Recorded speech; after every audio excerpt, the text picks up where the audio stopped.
worshipful homage to that supreme,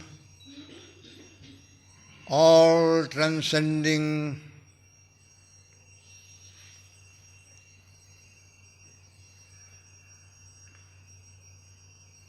infinite in space, the enlightened world awakener,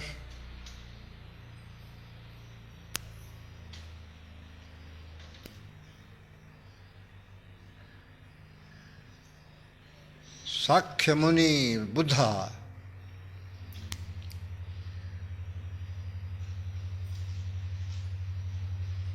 refused to address by any specific term or name.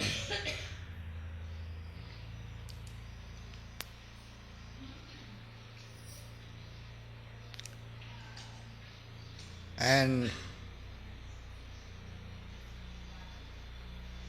when pressed to define it, silenced his questioners, silenced the seekers by saying, seek not to measure the immeasurable.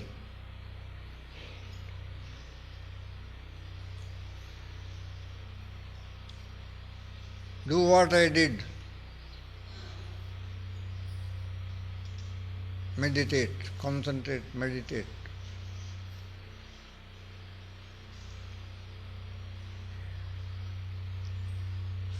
Upon whatever may be beyond all that is seen and heard, touched, smelt, known, unknown.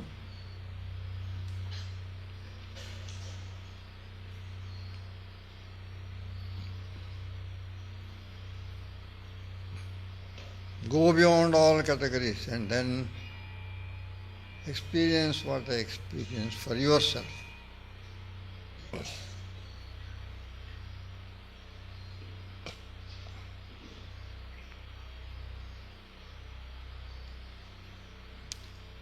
The Master Jesus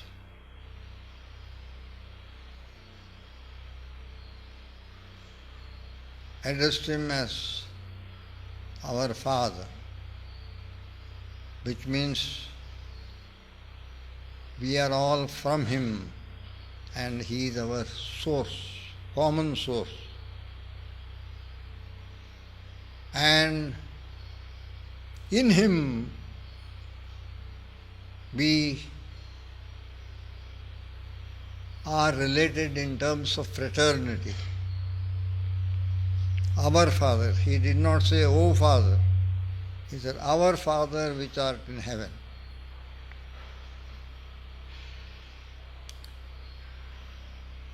The Prophet Muhammad called Him Allah.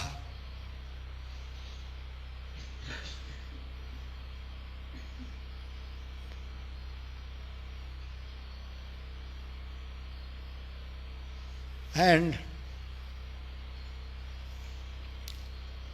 refused to admit of any form, any appearance that could be beheld.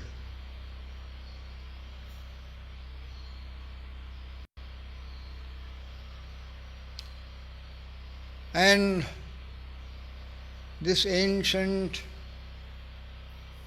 religion which has been existing in the land of the Himalayas, in the Ganga,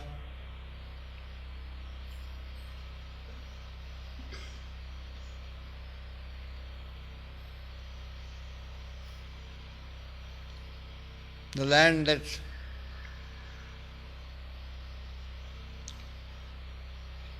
produced illumined sages and seers,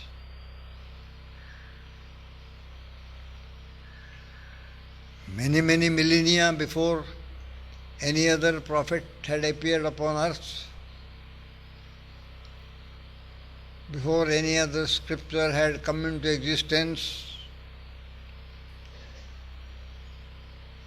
before anything had been uttered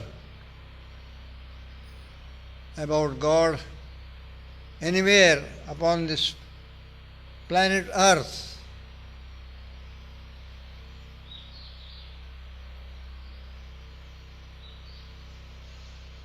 Our common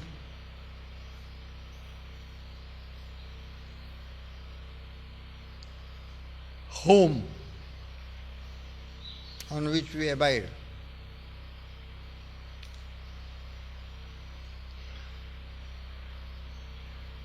Tens of thousands of years ago,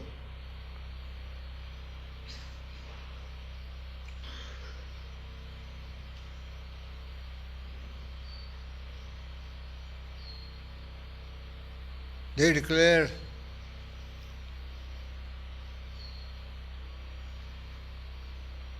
all things that are derived from something that is unutterable.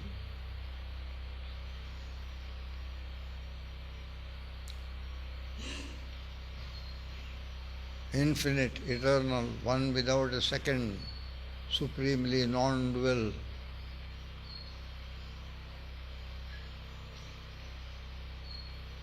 Ekameva advitiyam brahma.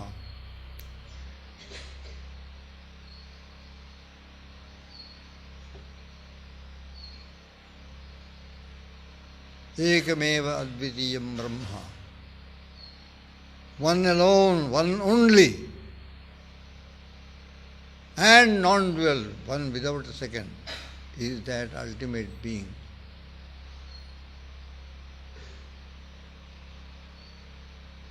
Ekam sat vipra bahuda vadanti. The truth, the reality that exists ultimately is only one. And men of illumination, wisdom, they speak about it in various terms.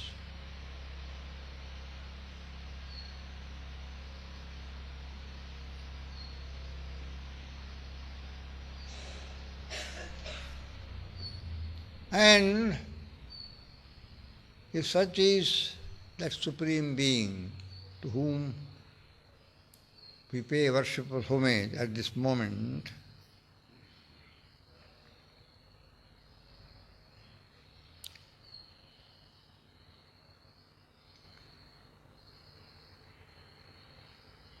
about whom not only do they say it is ekam, one alone, advitiyam, non-dual. They go on to say neha nanasti kinchana. There does not exist any many. Yet, whenever we wake up in the morning and open our eyes, we see only many. Many. 1, 2, 3, 4, 5, 6, 7, 8, 9, 10, 100,000, million, billion, trillion. We see only many. We hear only the many.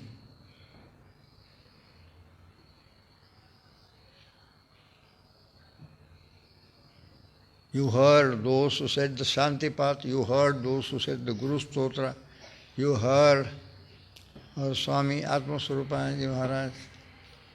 Now you are hearing Chidananda. You hear the sound of the car coming and stopping. You heard a big sound when something went wrong with the You hear someone coughing. We see many, we hear many, we touch many, we taste many, we occupy many places in this sacred Samadhi hall.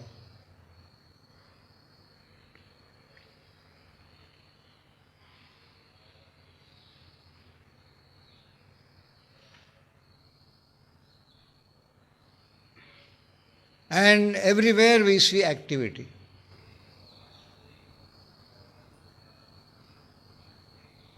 An insect comes on Swami's cloth, someone has to stretch out a hand, grab it, and throw it.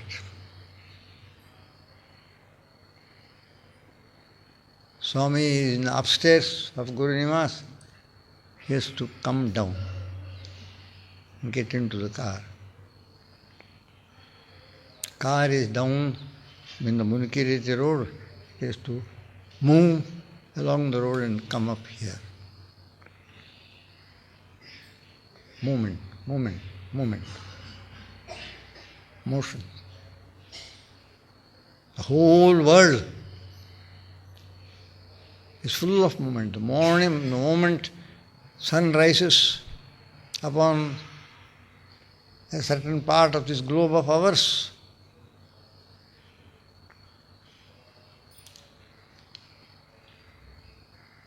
millions of people in that part of the world wake up, get up and start moving about and working.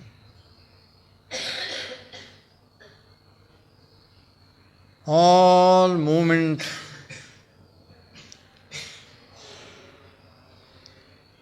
involves the manifestation of some dynamism. Manifesting of dynamism involves the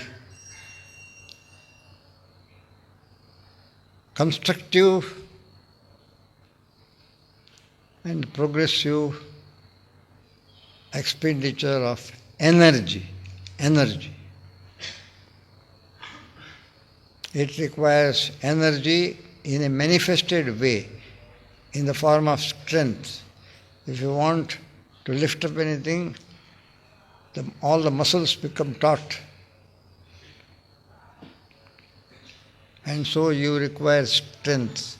Every little movement requires strength.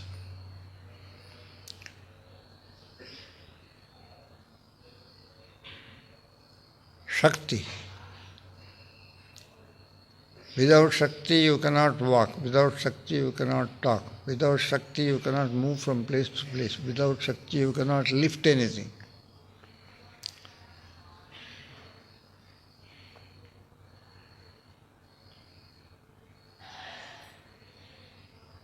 And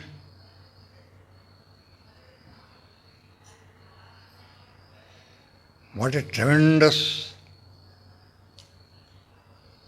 manifestation of Shakti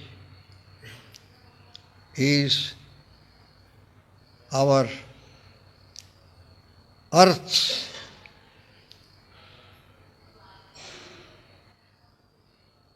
revolving upon its own axis.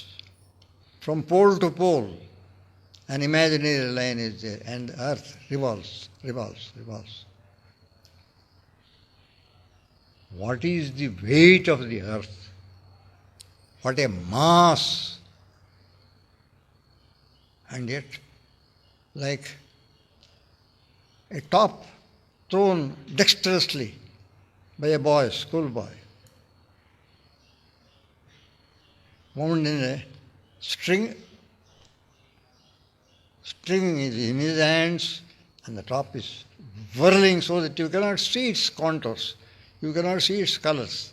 A multicolored top becomes one blur of color. Such is the tremendous movement created by the manifestation of little Shakti of this arm. And it hums.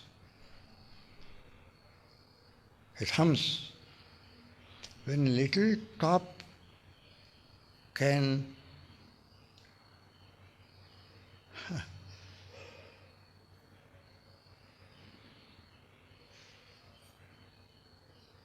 revolve with such speed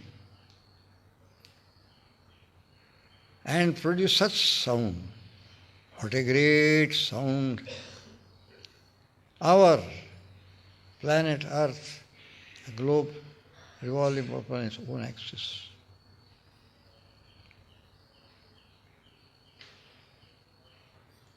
Rotating upon its own axis. What sound it must be producing? What sound?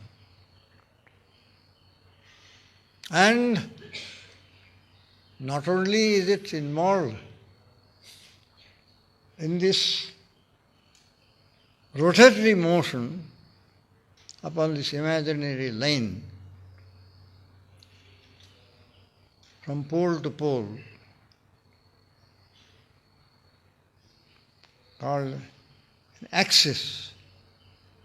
The earth rotates around its own axis. It is also constantly involved in another tremendous movement. God knows how much energy it should be putting forth.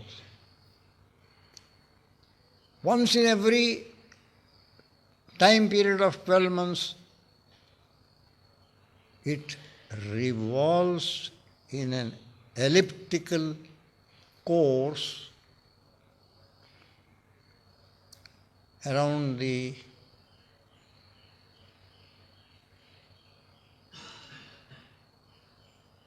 orb of the sun, a flaming mass, so fiery, so tremendously hot, that even from millions of miles in the summer, if it falls upon us, we cover ourselves with a wet cloth, cold cloth. We drink water kept in the fridge in order to become a little less hot, warm, within and without. We go and plunge in the icy waters of the Ganga and stand there. Whose day it is today. Around that Surya Narayana Bhagavan. Why do we say Surya Narayana Bhagavan? When the sages declared whatever exists, that reality is one and non-dual, and nothing else besides it exists. Naturally, it means whatever is a manifestation of that only. It cannot be anything other than that. There is nothing called many. Ekameva advitiyam brahma neha nanasti kinchana.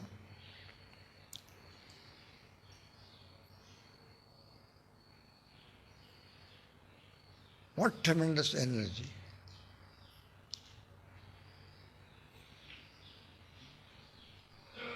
To that Supreme Being, reality, to whom we pay worshipful homage. All these things to us so tremendous, so unimaginably big, is nothing, because it is the overlord of countless millions and billions and trillions of such universes, such solar systems, lunar systems, stellar systems, outer space, undiscovered planets. He is called Ananta Koti Brahmanda Nayak. Brahmanda means universe. He is the overlord of infinite millions and billions of universes. And it staggers our imagination to be told that in the incomprehensible, unimaginable vastness of outer space.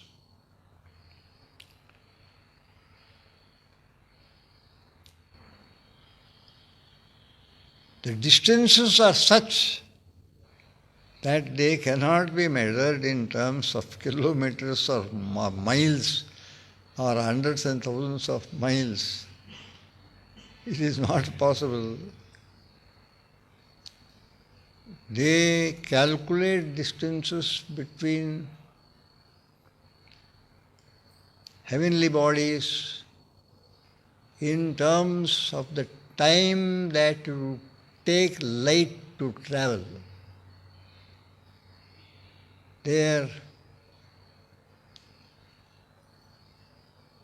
This of measurement, I don't know what word to use.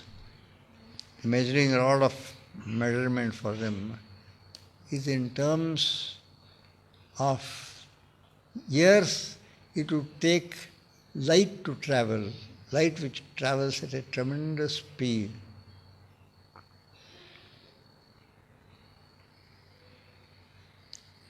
Some 82,000 miles per second or something, I myself don't know. It involves some 82,000 miles per second.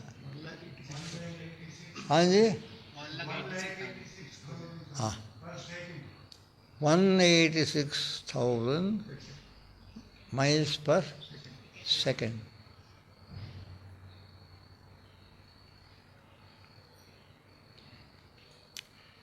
What can you say? And what a tremendous expenditure of energy. All these bodies are rotating. They are the speed of the rotation of the earth upon its own axis and the speed of its revolution around the sun once in every 12 months is nothing compared to the speed which these heavenly bodies are whirling in outer space, staggering the human imagination to compute them. And what sound, when a small top can produce so much sound, what sound they must be producing.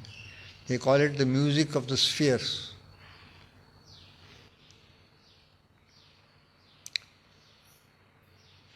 And yet, we have sages and seers who have gone beyond all manifestations, even the manifestations of millions and billions of such universes, Anantakoti Brahmanda.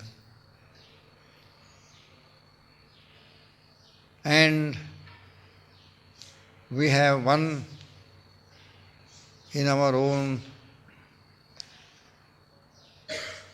beloved and worshipful Holy Master,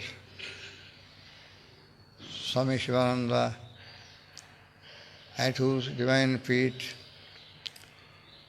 we offer prostrations and loving adorations at this moment, who was to us a sun of wisdom arising within our inner being that was dark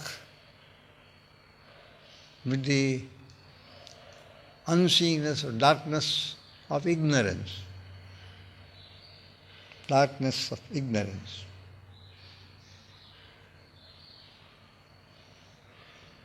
Ajnana-timirandhasya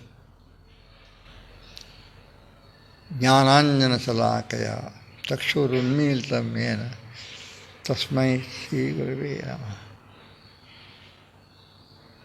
He who removed the cataract of ajnana, ignorance, with the collyrium rod of wisdom, to that Guru we offer our obeisance.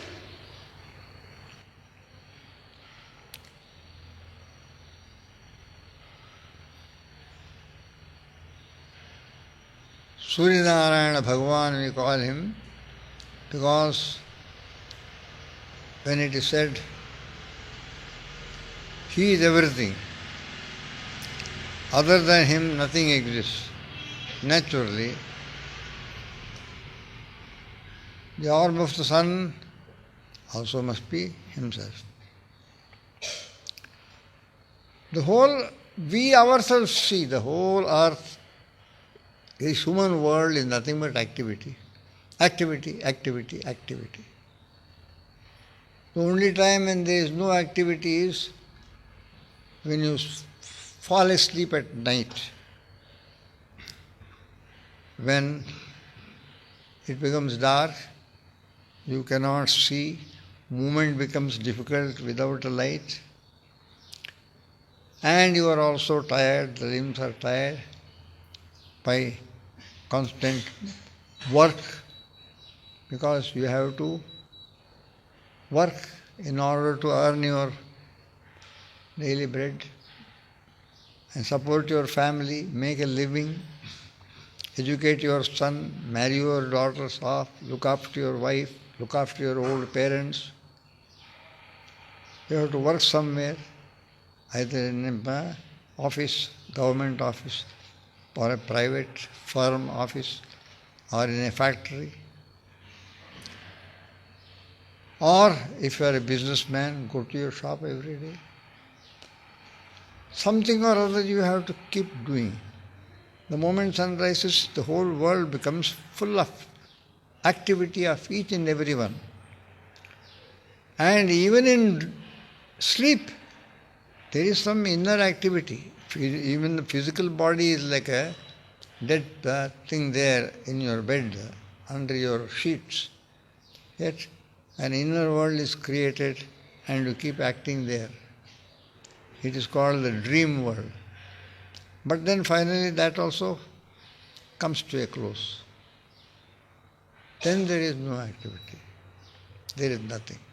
There is neither the outer world being cognized by the five senses, nor the inner world being cognized by the mind.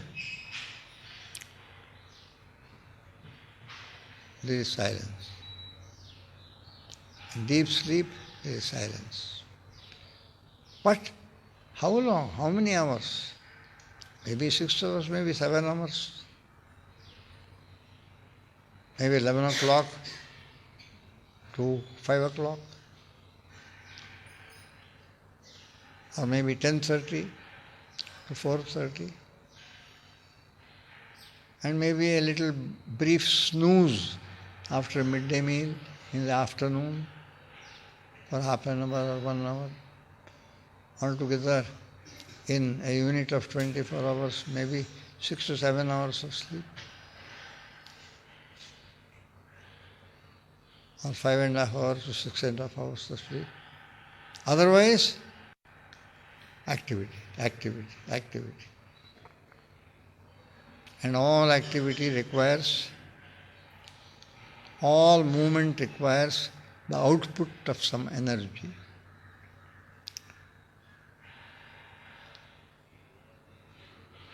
So,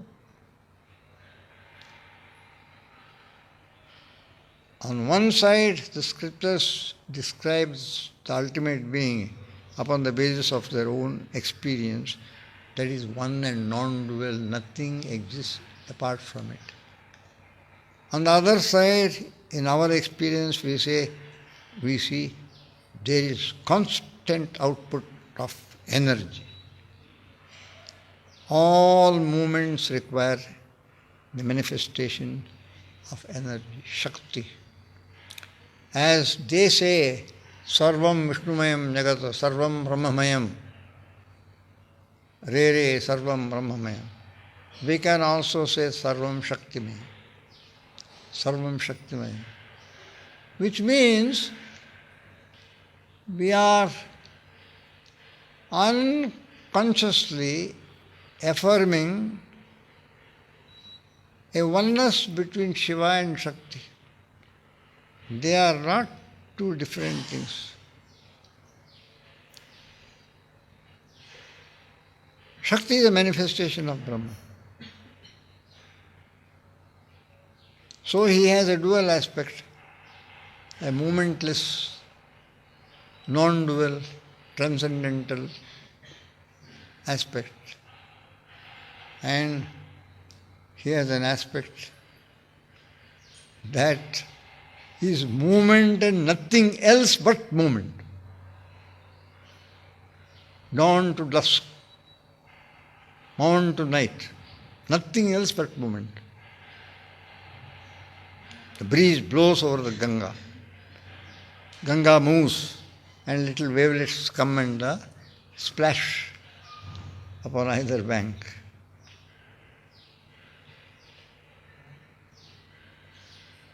Swifts and swallows swoop down and gobble insects that are flying, little insects.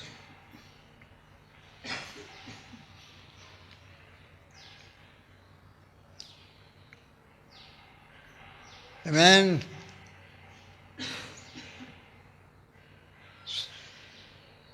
throws his leg over the seat of a cycle and starts pedaling, and cycle starts moving.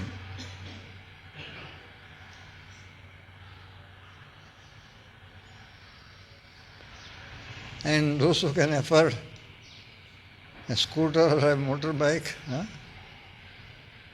they do it through modern scientific know-how, mechanical energy, phat. Three-wheelers, tempos. Our stand is full. Three-wheelers, tempos, taxis, sometimes big trucks. With a shattering roar, they go along this highway. Vibrations can be felt in Guru Niwas.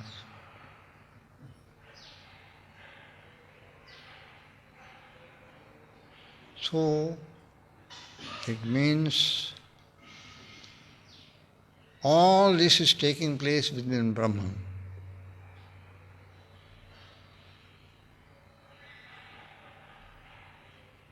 And Brahman is everywhere. So Shakti is tremendously dynamic and full of movement within Brahman. Within Brahman. And Brahman being everywhere is within Shakti. Within Shakti.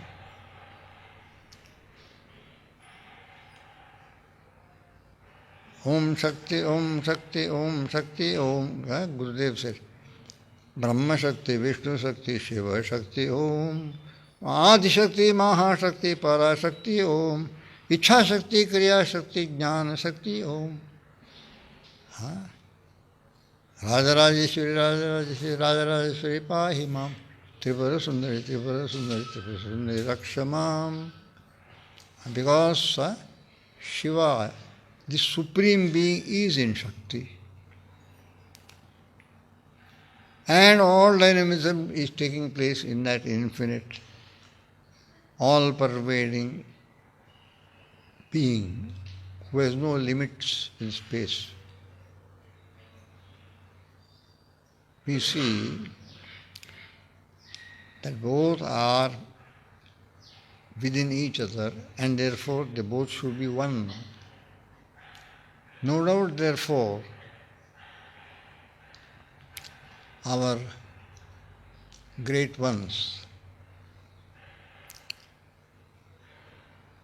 in this tradition of this Vedic religion, ancient Vedic religion, which has no one single originator or a prophet. It is not a prophetic religion. It is a non-prophetic religion based upon a mass of wisdom whose origin is unknown. No doubt, they said that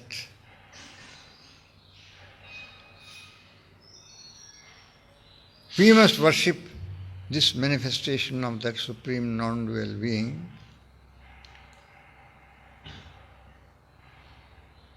in a special way, and therefore they set aside 10 days every Hindu religious calendar year for the special worship of this manifestation of Brahman in the form of Shakti, without which no movement is possible. But one thing is ununderstandable. All worship takes place normally during the daytime.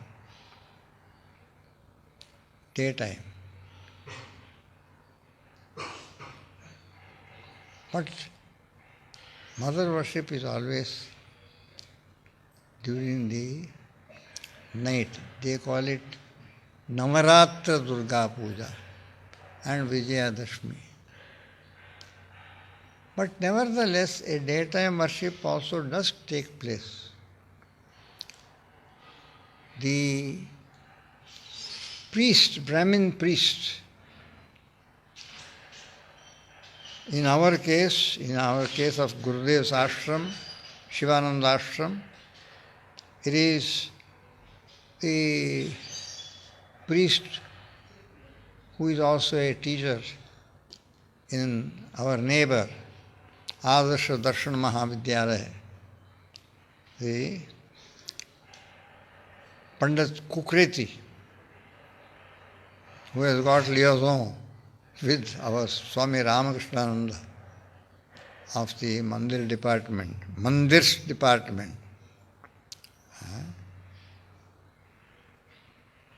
I think it's called Jagadish Prasad Kukreti.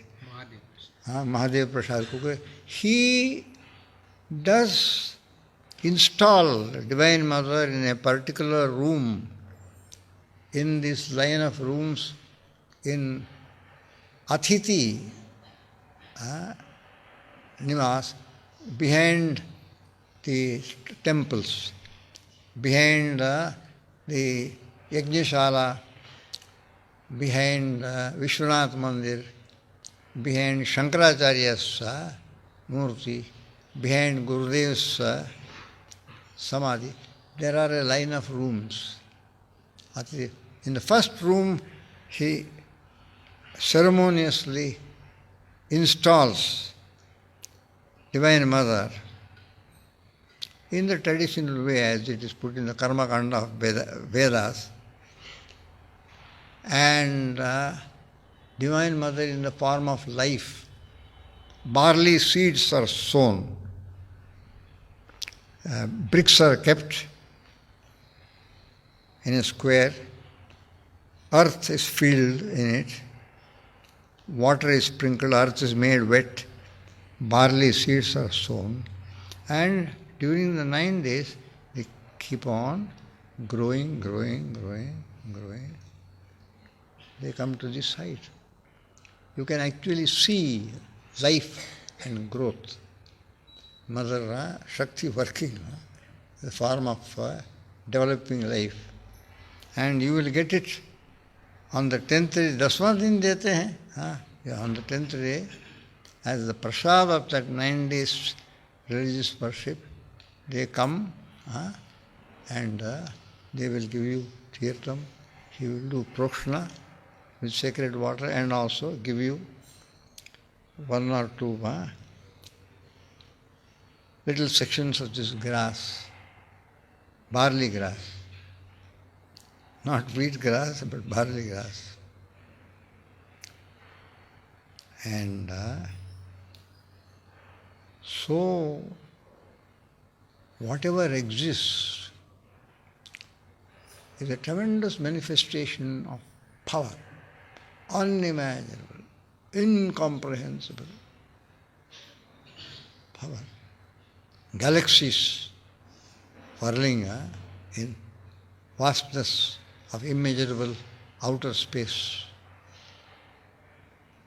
And in this solar universe, our own, you have seen the geography teacher coming with a globe with a stand when he has to take a geography class. He keeps the globe with the stand, and in order to identify all the different countries, the locations and all that, they have made a device of drawing lines and dividing it into many, many parts, both this way from pole to pole and this way. They call it longitude and latitude.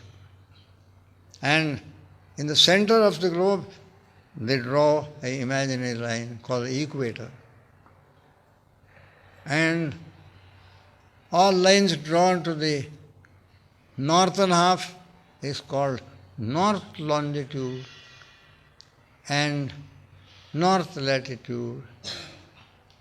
And the first one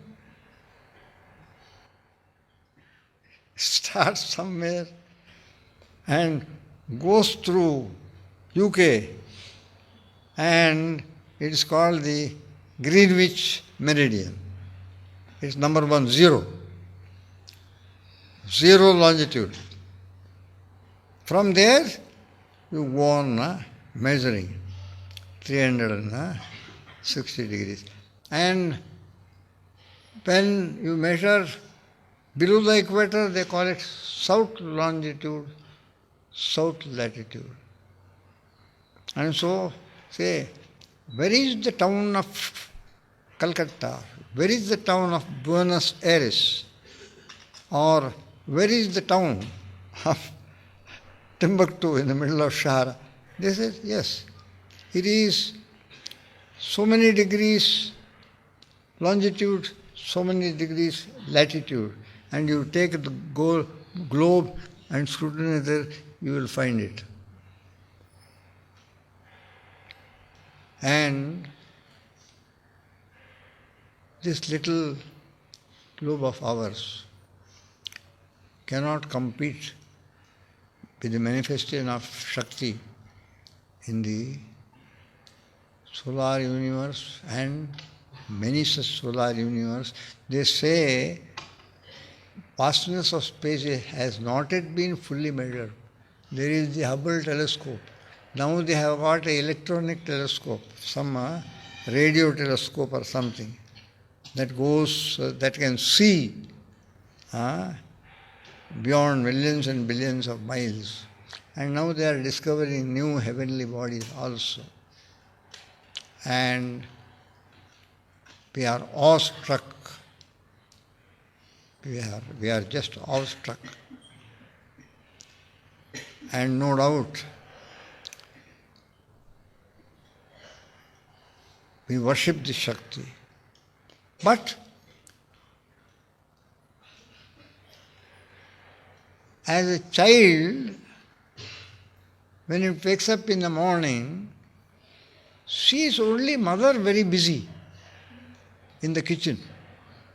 She has already long ago cooked breakfast, fed daddy, and daddy has gone away to the office.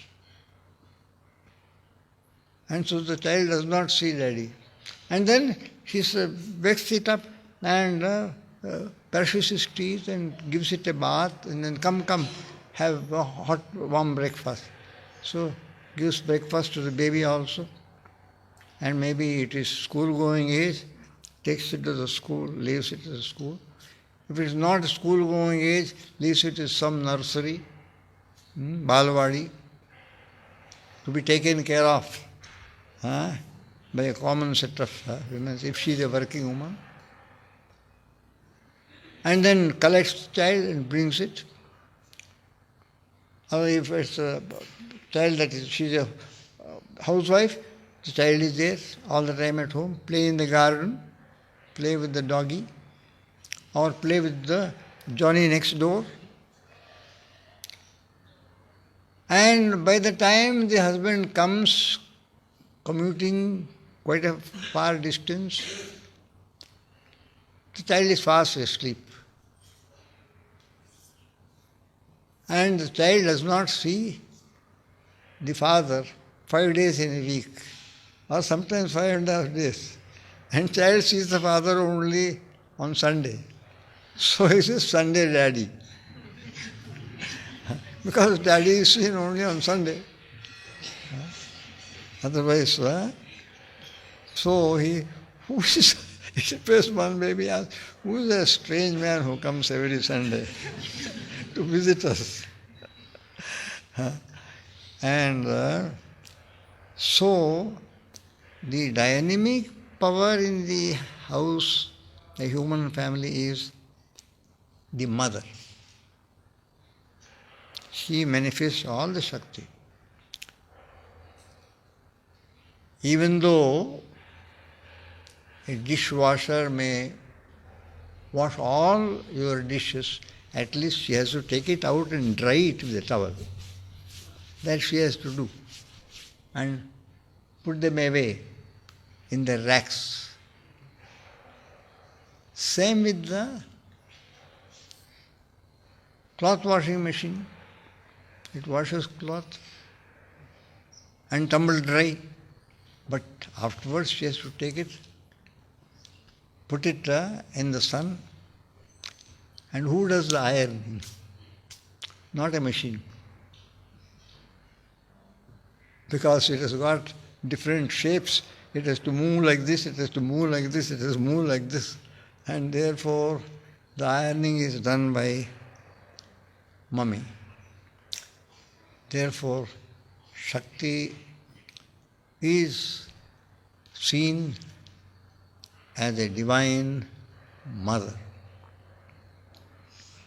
And 9 days set apart for worship of the divine mother.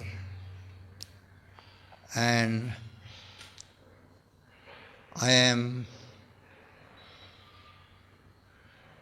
glad to be here during this sacred period of the 9-day annual worship of the Divine Mother, before whom we are all fraternally her children, related as brothers and sisters of the human family. I am very glad to be with you.